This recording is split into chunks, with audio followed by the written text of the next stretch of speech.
అసలు మంచు ఫ్యామిలీలో ఏం జరుగుతుంది? మంచు ఫ్యామిలీకి సంబంధించి ఇప్పటి వరకు ఎన్నో వివాదాలు బయటికి వచ్చాయి. చిన్న చిన్న పిల్లలు ఆడుకున్నట్టుగా కూడా కొన్ని గొడవలు బయటకొచ్చినాయి. ఎందుకంటే ఏదో ఫంక్షన్‌కెళ్ళి అక్కడ మంచు మనోజ్ కార్‌లో మొత్తం షుగర్ వేశారు విష్ణు అని జెప్పేసి కొన్ని వీడియోలు కూడా బయటకు తీసుకొచ్చారు.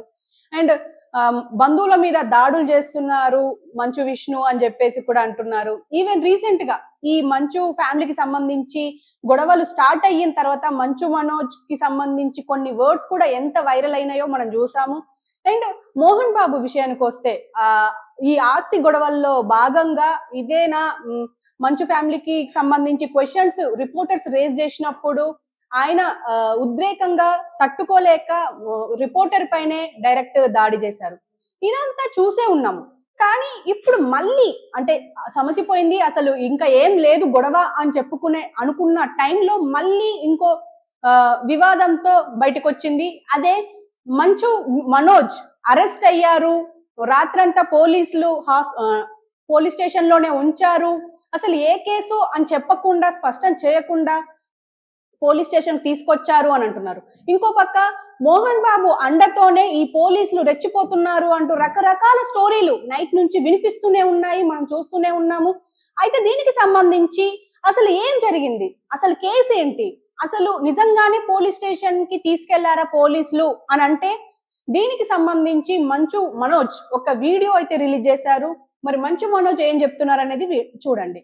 గత కొన్ని నెలలుగా అంటే డిసెంబర్ 8, 2024 నుంచి ఏం జరుగుతుందో మీరు అందరూ చూస్తున్నారు. మీ అందరికీ మై అపాలజీస్, నన్ను క్షమించండి. ఎందుకంటే ఈ ఒక సమస్య నేను ఎవరి కోసం అయితే పోరాడుతున్నానో మా స్టూడెంట్స్ కోసం అండ్ మా కాలేజీలో ఆపోజిట్లో ఉన్న పని చేసుకుంటూ ఉన్న ప్రజల కోసం అండ్ వ్యాపారాలు చేసుకుంటున్న ప్రతి ఒక్కరి కోసం.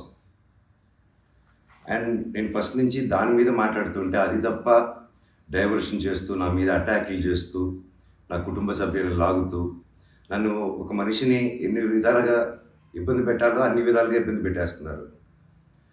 అండ్ భయపడతారు అనుకుంటున్నారేమో, అది జరగని పని, ఈ జన్మకి జరగదు. అది నేను తప్పు చేయలేదు. నా మీద నా భార్య మీద దాదాపు 32 కేసుల వరకు వేశారు. 32 కేసులు ఢిల్లీ నుంచి వాళ్ళ మనుషులతో, తిరుపతి నుంచి, హైదరాబాద్ నుంచి, ఎన్ని కోర్టులు ఉంటే అన్ని కోర్టుల నుంచి, ఎన్ని కలెక్టర్ ఆఫీసులు ఉంటే అన్ని కలెక్టర్ ఆఫీసుల నుంచి, అండ్ అన్ని బోగస్ కేసులే. అండ్ అన్నింటికి నాది ఒకటే రిప్లై, ఎందుకంటే నిజానికి ఒకే వర్షన్ ఉంటుంది, అబద్ధానికి అన్ని వర్షన్స్ ఉంటాయి. క్లుప్తంగా ఈ మధ్య జరిగింది. నేను ఫస్ట్ ఏం చెప్తున్నాను, వీళ్ళు బౌన్సర్స్ చేసుకొని మా వాళ్ళందరినీ కొడుతున్నారు, అక్కడ ఊరు వాళ్ళందరినీ కొడుతున్నారు, స్టూడెంట్స్ని కొడుతున్నారు అని నేను చెప్తూనే వస్తున్నాను. అలా చెప్తుండగా నేను రాయచోటికి ఒక ఫంక్షన్కి వెళ్ళినప్పుడు ఆ ఫంక్షన్లో ఇక్కడ ఉన్న వాళ్ళందరూ వచ్చి ఒక వ్యక్తి రాకుండా ఇక్కడ వ్యాపారం చేసుకుంటుంటే సో చూసారు కదా, అంటే దాదాపు 4 నిమిషాల నిడివి ఉన్న, అంటే 4 నిమిషాల డ్యూరేషన్ ఉన్న ఒక వీడియో అయితే విడుదల చేశారు. దీనికి సంబంధించి అందులో కాంటెక్స్ట్ ఏంటి అంటే, అసలు నన్ను ఎవరు అరెస్ట్ చేయలేదు, నేనే తిరుపతి దగ్గరలో ఉన్న బకరావుపేటలో నేను ఒక రిసార్ట్ లో నా ఫ్రెండ్స్ తో ఉన్నాను. అయితే పోలీసులు అంటే నార్మల్ గా పెట్రోలింగ్ కి వచ్చినట్టే వచ్చి నన్ను ప్రశ్నించారు. అయితే దీనికి సంబంధించి మరి నన్ను అరెస్ట్ చేయడానికి వచ్చారా అన్నట్టుగానే ఉండే. సో నేను దానికి సంబంధించి నేను అక్కడికి వెళ్ళాను. అక్కడ ఎస్ఐ అంటే అధికారులు ఎవరు లేరు. ఎస్సీఐ వచ్చే వరకు వెయిట్ చేసి అతనితో మాట్లాడి వెళ్ళాను అని చెప్పేసి అంటున్నారు. మనకు ఒక వీడియో కూడా వైరల్ అవుతుంది. ఆ వీడియో ఏంటంటే పోలీస్ స్టేషన్ లో మంచు మనోజ్ ఉన్నారు అని చెప్పేసి మనకు ఒక వీడియో నైట్ నుంచి హల్చల్ అవుతుంది. ఆ వీడియో కూడా మీకు ప్లే చేస్తాం విజువల్స్ లో, అది కూడా చూడండి. అండ్ అక్కడ సిఐతో మాట్లాడుతున్నట్టు, ఇంకా ఇతర అధికారులతో మాట్లాడుతున్నట్టు అయితే ఉంది. అయితే దీనికి సంబంధించి మంచు మనోజ్ స్పష్టత అయితే ఇచ్చారు. అయితే దీనికి సంబంధించి పోలీసులు కూడా ఒక మాట చెప్పారు. ఏంటంటే, మేము మంచు మనోజ్ ని అరెస్ట్ చేయలేదు, అక్కడ అనుచరులతో ఉన్నారు, మేము ప్రశ్నిస్తే అనుచరులు మేము మంచు మనోజ్ అనుచరులం అని చెప్పేసి అనడం వల్ల మేము ఆ రిసార్ట్ కి వెళ్ళాము. ఆ రిసార్ట్ నుంచి డైరెక్ట్ గా అతనే పోలీస్ స్టేషన్ కు వచ్చారు, మిగతా డీటెయిల్స్ అన్ని మాట్లాడారు, మళ్ళీ వెళ్ళిపోయారు, అంతకు మించి మేము ఆయన అరెస్ట్ చేయలేదు అని చెప్పేసి వాళ్ళు కూడా స్పష్టం చేశారు. కానీ ఇదంతా డ్రామా కావాలనే క్రియేట్ చేశారు మంచు మనోజ్. ఎందుకంటే నేను తిరుపతిలోనే ఉన్నాను, శాంతినికేతన్కి సంబంధించి యూనివర్సిటీకి సంబంధించి చాలా అరాచకాలు ఉన్నాయి, ఆ అరాచకాలు బయట పెట్టడానికే నేను ప్రయత్నం చేస్తున్నాను అంటే ఆ వీడియోలో కూడా అదే ఉంది. ఏంటంటే అసలు కాలేజ్ కి తరపున నేను పోరాడితే దాన్ని వేరేలాగా పోర్ట్రే చేసింది మా ఫ్యామిలీ అని చెప్పేసి అంటున్నారు.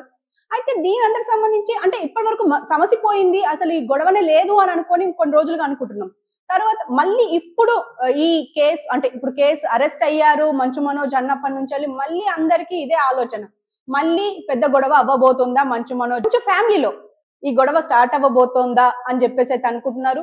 ఏదేమైనా మరి చూడాలి, మరి ఈ గొడవ ఇంకా సమసిపోయినట్ట, లేకపోతే ఇంకా ఈ యూనివర్సిటీకి సంబంధించి ఇంకా గొడవలు ఏమైనా సాగుతున్నాయా, లేకపోతే లోపల లోపల జరుగుతున్నాయా?